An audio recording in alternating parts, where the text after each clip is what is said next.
Sellers, stop misleading the public. I'll tell you what I mean by that and then get into the latest home prices and insights for the city of Toronto for week ending January the 11th, 2023. So, my experiences come from me being a realtor working with buyers and sellers. And we all know there's different pricing strategies out there. There's pricing a property and negotiating down. It's clear. Here's the price. I put in an offer as a buyer and we negotiate down. That's clear. There's the other strategy where the list price is low. There's an offer date. It's clear. Everybody knows there's an offer date. And most buyers should expect that the seller's expectations is to get more. That's clear. Or the list price is so low, there's no need to even put in an offer date because there's no way a seller would take that price. For example, you list the house at $1. Everybody knows that the seller's expecting much more than $1. But here's what's driving everybody crazy. It's misleading, actually. We saw this listing and the wording said, the description, great deal, listed for less than what the seller bought the property for. And you read this and it's the first few words and you're thinking, holy smokes. And we do the research and the list price is about market value. And it's true because we can see the history. The property is listed for less than what the seller actually bought the property for. And it says great deal. So you're thinking, wow, I could buy this house for less than what the seller bought it for. But the property's been on the market for a while now. It's not a brand new listing. We saw the property with our buyer client and he liked the property. He showed some interest in it. And so I call the listing agent. I say, we saw the property. My client's got a few questions. And so I asked, how are things going? Have you had any offers? And the listing agent says, oh yeah, it's been so busy with showings. We've had 3 offers so far. I said, 3 offers? How have you not been sold and you're so busy with showing? And he says, oh, well, the seller's not going to accept any offer that's lower than what he bought it for. I go, but your listing actually says, or it's implying that's exactly what you're going to do. It says great deal listed for lower. Now, he's not saying exactly what he's going to accept, but it's very much implying that, hey, someone's going to get a great deal here. Selling it at what the seller bought it for is actually paying more than market value right now for that house. This is the part that's misleading. This is the part that's driving everybody crazy. Sellers and their listing agents need to understand that this strategy, it makes no sense unless the goal is to upset everybody, because that's all it does. So I told my buyer client, hey, here's the conversation I had with the listing agent. Their goal is to get, they're not going to sell for less than what the seller bought the property for. My buyer client said, well, forget it then. Let's move on. Let's look for something else. And that's what most people are doing. And that's why the property is still sitting there. And this is going to become a casualty listing, a cancel relist. They're going to end up relisting where the seller wants to be, which is too high. And then it's going to be canceled and relisted again and come down. And we're seeing a ton of these days. Who you hire matters. Strategy makes a difference. Strategy matters. If you think this video can help somebody please pass it along. Let's get into the numbers.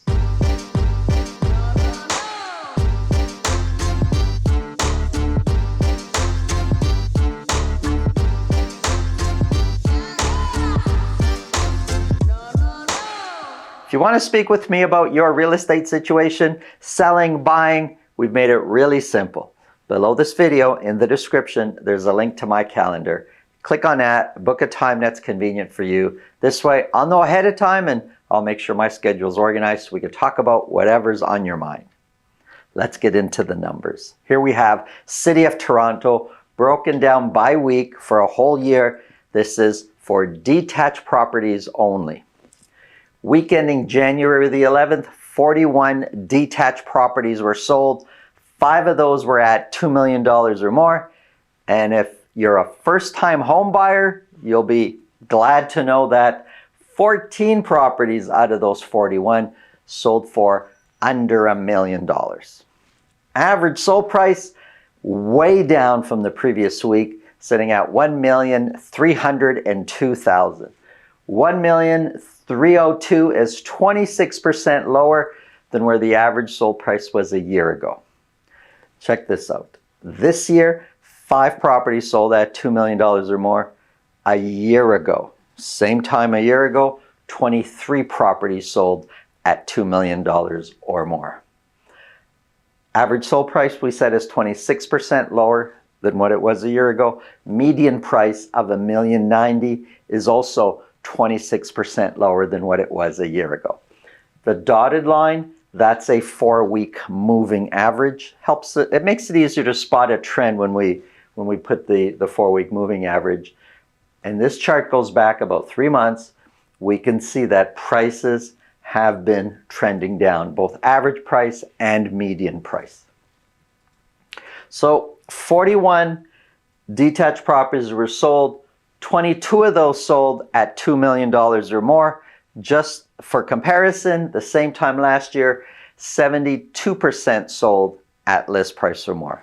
This year, 22% sold at list price or more. Here's something interesting to look at. So last year, the first week of the new year, so the blue lines, the blue chart, the blue numbers, that's last year's sales numbers. We can see the first week of January, we sold 33. The second week of January, sales tripled. We do expect sales to go up as we come out of the holiday season. So it tripled last year. This year, barely any change. We went up by 7. We went from 34 sales to 41 sales last week. So not a big change. Here's something else we need to look at. Listings. Listings did go up quite a bit from one week to the next. And here's one of the data points, one of the stats we really need to be paying attention to. It's called active listings. Active listings basically means as of midnight, January the 11th, how many properties are actually available for sale. Because some get listed during the week and then sold during the week. Those are not part of active listings. Those will be part of listings, but not active listings. So how many properties are available for sale right at the end of the period? Well, this year we have 770 available for sale. A year ago, for the same week, we had 383. So we've got double the amount of active listings, properties available for sale this year versus last year. Double. On its own, that also doesn't mean that much. But sales this year are way less than what they were last year. So we're not buying as much as we were buying last year, but we have way more available for sale. Just that alone, supply demand kind of shows that, prices in that scenario are coming down. Months of inventory. A year ago, months of inventory was 0.9. Because of the relationship this year between low sales, high active listings, months of inventory sitting at 4.3 months of inventory. And that's why prices are coming down. There's a lot more choices out there for buyers. Here's Toronto broken down into 3 sections. Central Toronto, that's the blue. East and West. East and West Toronto right now, average sold prices pretty close, very much the same. So let's start off with West Toronto. A quick snapshot here. 15 detached properties were sold. West Toronto, for the last 3 weeks, sales have been basically the same. 2 properties sold at $2 million or more. Average sold price has come down to $1,169,000. 1,169 is 16% lower than last year's average sold price. And the median price of $950 is 27% lower than last year's median price. Months of inventory for West Toronto sitting at 4.3 months of inventory. Here's Central Toronto. Only 9 detached properties were sold. 2 of those were at $2 million or more. Average sold price has come way down to $1,759,000. I should say, when sales are this low, and it's not just for this one slide or one region, in general, when the sample of sales is so low, average sold price can be affected way up or way down just because the 1 or 2 sales in one direction or another affect quite a bit the overall number. 1,759 is 33% lower than last year's average sold price, and the median price of $1,580,000 is 36% lower than last year's median price. That's for Central Toronto. Months of inventory, because sales are so low and active listings are so much higher, months of inventory sitting at 8.4 months of inventory. Here's East Toronto. 17 detached properties were sold. 1 of those was at $2 million or more. East Toronto, as far as Toronto's concerned, prices went up, where in West and Central prices came down. So East Toronto, average sold prices went up to $1,178,000. 1,178 is 25% lower than last year's average sold price. The median price of $1,025,000 is 29% lower than last year's median price. Months of inventory sitting at 2.2 months of inventory, which is a little bit higher, but more in line to where we were pre-holiday season. So here's a snapshot of comparing West, Central, and East. Big difference in months of inventory. Big difference in how many the percentage of properties selling at list price or more. Big difference in price. Volume, 15, 9, and 17 properties were sold. Quick look at semis. 15 semi-detached properties were sold. 5 of those were sold at $1.5 million or more. So a third were more in the luxury side of the semi-detached market. And average sold price is $1,176,000, which is 14% lower than last year's average sold price. The median price of $1,003,000 is 23% lower than last year's median price. The 4-week moving average, you could see average sold price has been, and median price has been coming down over the last 3 months. 2.7 is the months of inventory for semi-detached properties. Here's townhouses. These are freehold townhouses.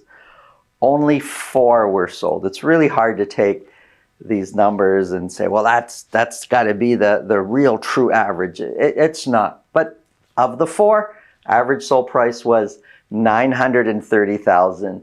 No townhouses sold at $1.5 million or more.